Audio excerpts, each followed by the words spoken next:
Halo Bapak Ibu sekalian, selamat pagi.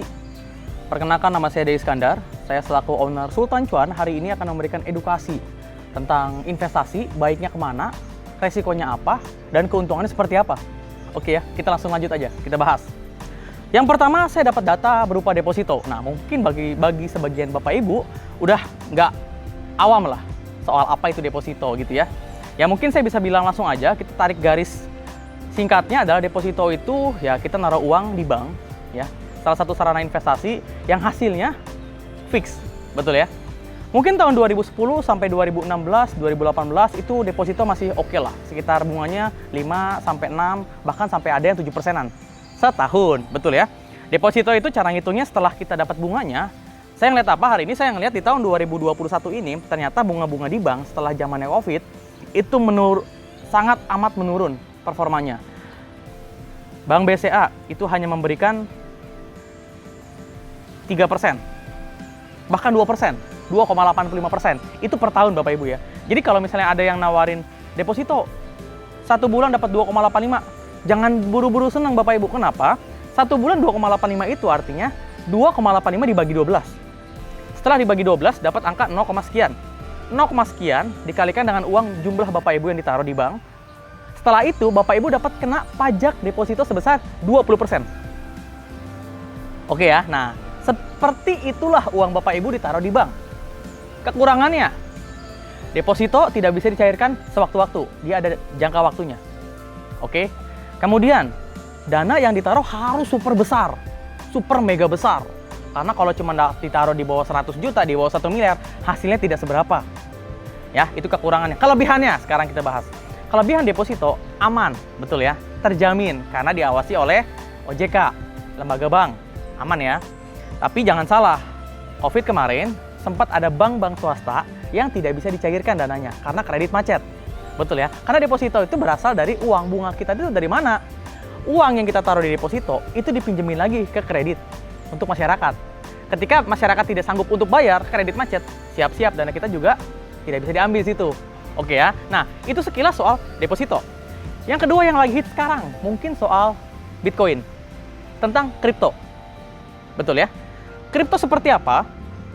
Kripto mungkin Bapak Ibu sekalian masih awam, apa itu kripto? Mungkin kalau sempat dengar Bitcoin, tahu ya, Dogecoin yang kemarin hits banget. Jadi ada cerita, ini cerita nyata.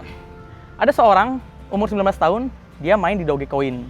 Dia ikut-ikutan temennya awalnya, kemudian dia taruh kurang lebih 100 juta. Di harga waktu itu Dogecoin sekitar 50 perak per dolar. Dan apa yang terjadi setelah Elon Musk atau owner Tesla itu dia nge-tweet, tiba-tiba harga Dogecoin dari 50 perak itu bisa mencapai 9.000 rupiah. Kebayang ya, berapa ratus persen?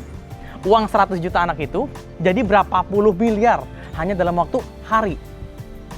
Singkat cerita, karena terlalu senang, euforia terlalu besar sehingga dia semakin pede untuk menaruh jangka waktu lama di Dogecoin menurutnya. Tiba-tiba 1 minggu kemudian Dogecoin turun ke 4.000. Apa yang terjadi? Masih profit. Oke, masih profit, masih santai. Si orang tersebut invest lagi. Sampai sempat Elon lagi, cerita lagi, dan dia nge-tweet lagi. Harga naik sampai 12.000 Bapak Ibu. Luar biasa ya, banget. Tiba-tiba 1-2 hari kemudian digoreng lagi, dihajar lagi. Turun. Tinggal sekarang 4.000 rupiah. Artinya apa?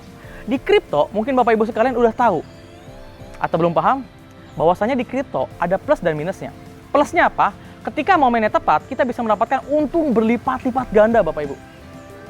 Tapi ketika momennya tidak tepat, Bapak Ibu masuk ke kripto, saat itu harga langsung turun. Dan kita tidak pernah tahu kapan harga kripto tersebut akan naik kembali. Jadi uang Bapak Ibu bisa nyangkut lagi di situ.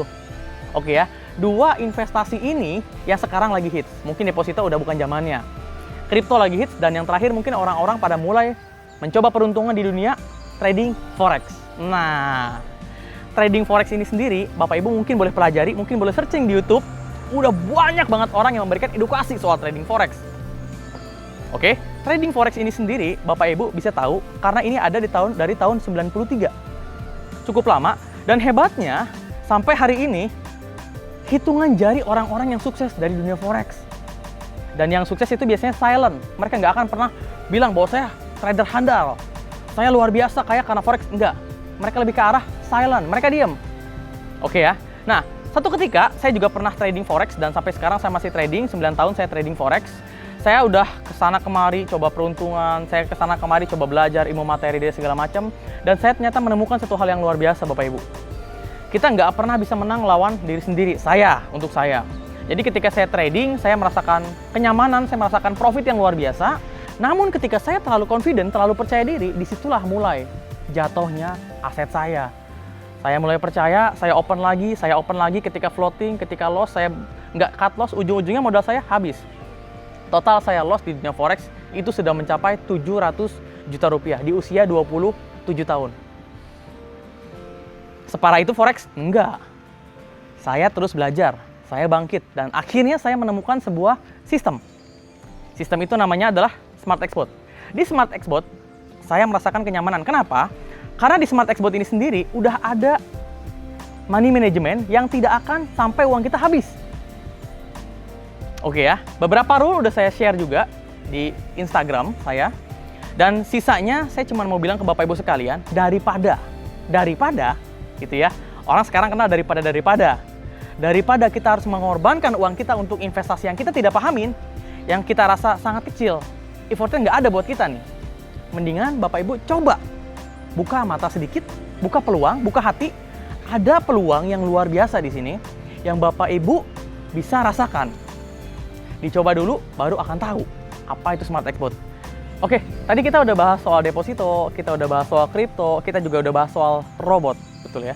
Yang terakhir mungkin kita harus bahas juga soal trading manual dong. Nggak fair rasanya kalau kita langsung ujuk-ujuk ngomongin soal robot ya. Saya sudah langsung bahas jalan singkatnya dengan menggunakan robot. Kita harus bicara dulu soal trading manual. Karena saya pun 7 tahun itu saya habis 700 juta di trading forex karena trading manual Bapak Ibu. Saya mau kasih tahu hal positif dan hal negatif ketika trading manual. Hal positifnya, Bapak Ibu bisa menentukan sendiri berapa profit yang Bapak Ibu inginkan. Mantap ya. Bapak Ibu bisa mengatur sendiri berapa maksimal loss yang Bapak Ibu pertaruhkan setiap harinya. Mantap ya. Jadi kalau pakai robot itu kan udah disetting berapa-berapanya. Udah segitu berhenti. Kalau trading manual, kita ngerasa pede, kita ngerasa ngelihat market masih bagus, kita hajar. Itu lebihnya trading manual. Tapi dibandingkan negatifnya atau dibandingkan kekurangannya, ternyata lebih banyak kekurangannya Bapak Ibu. Kenapa? Yang pertama, Bapak Ibu wajib belajar trading manual. Bapak Ibu wajib paham analisa fundamental, teknikal. Bapak Ibu wajib mengerti soal money management. Ketika Bapak Ibu naruh berapa ratus dolar, berapa yang harus dimainkan, berapa yang tidak boleh dimainkan.